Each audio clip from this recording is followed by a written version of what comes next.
Kitchen हो या रसोई, विशेष इस बात का ध्यान देना है कि आपकी रसोई गंदी नहीं होनी चाहिए। जो रसोई, जो किचन गंदी होती है, वहां मां अन्नपूर्णा वास नहीं करती हैं। आप भी गंदे कमरे में तो नहीं रहना पसंद करेंगे, तो वो तो देवी देवता है। तो सबसे पहली आवश्यकता है आपके रसोई का स्थान स्वच्छ और पवित्र रहना। इसीलिए हमारे यहाँ गाय के गोबर से चौका लगता था रसोई में। तो कोशिश करें कि प्रत्येक दिन आप अगर चौका नहीं लगा सकते तो गंगा जल से अवश्य रसोई में छिड़काव करें, गंगा जल छिड़क दें। पहली बात, आपकी रसोई पवित्र होनी चाहिए, साफ होनी चाहिए। दूसरी बात जो अहम है वो ये है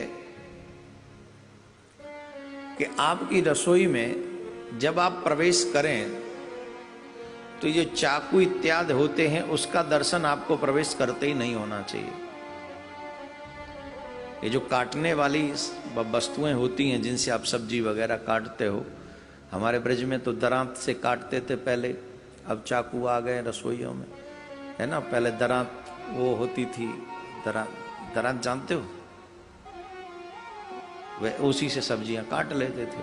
अब थोड़ा सिस्टम चेंज हुआ, दरांत बड़ा होता है, अब थोड़ा चाकू से काम चल गया है। और भी एक दो चीजें होती हैं जिनसे माताएं बहन सब्जी इत्यादि काटती हैं।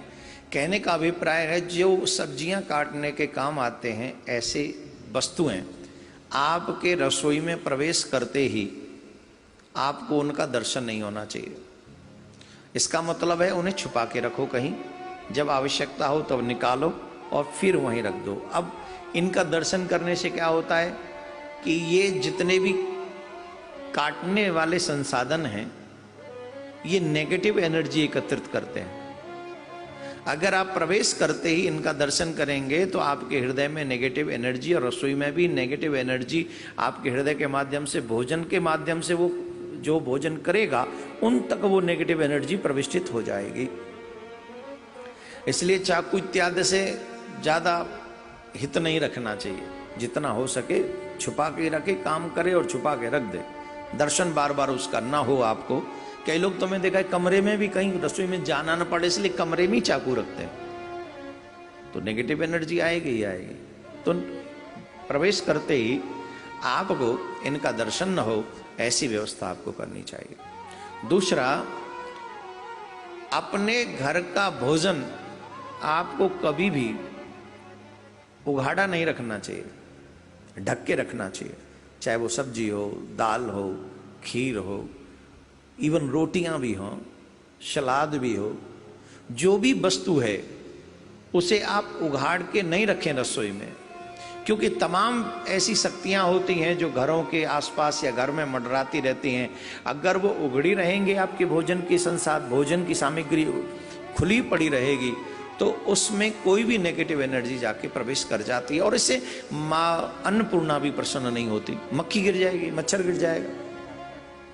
इसका मतलब है आप रसोई में सावधान नहीं हो और फिर अन्नपूर्णा माँ रुष्ट हो जाएगी, तो गरीबी आने के चांसेस बहुत तगड़े हो जाएंगे।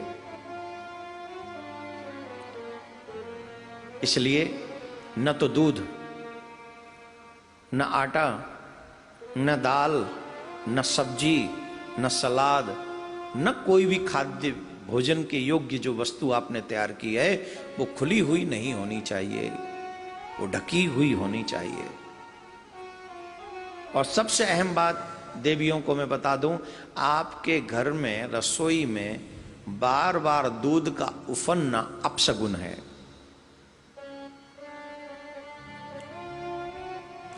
आपके घर में बार बार दूध नहीं उफनना चाहिए।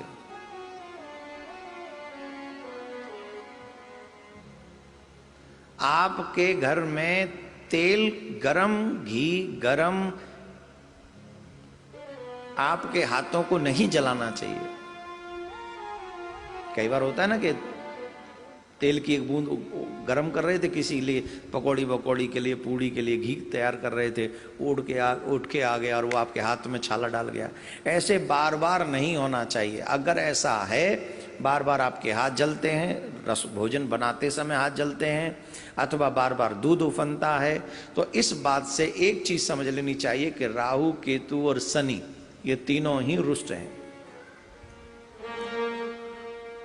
तो इन्हें बचाने के लिए क्या करना चाहिए? इनसे बचने के लिए बोले एक काम अवश्य करना चाहिए, घर की पहली रोटी गाय के लिए और घर की आखिरी रोटी श्वान के लिए मीन्स कुत्ते को खिलानी चाहिए। इससे राहु केतु और शनि तीनों ही प्रसन्न हो जाते हैं। अगर बार बार दूध उफनता है तो इसका मतलब है वो रुष्ट है, राहु केतु। और वो क्या बोलते हैं, हाथ जल जाए आपका बार बार। कई माताएं बहन तो रोटी सेकते सेकते अपने हाथ जला लेती हैं। इससे भी पता लगता है कि राहु केतु की दशा ठीक नहीं चल रही। तेल गिरना, घी गिरना, ये भी अपशगुन है। तो इसके लिए आपको चाहिए कि पहली रोटी गाय को दें और जो आखिरी रोटी है वो श्वान को खिलाएं। तो इससे राहु केतु की स्थिति ठीक रहेगी। लेकिन सबसे ज्यादा महत्वपूर्ण है आप अपने रसोई को शुद्ध रखें, साफ रखें, पवित्र रखें। दूसरे, दूध गर्म करते समय ये ध्यान रखें कि दूध बार बार उफने ना आपके घर में। ये छोटी छोटी कुछ चीजें हैं, इनका ध्यान रखेंगे। रसोई में ही आपका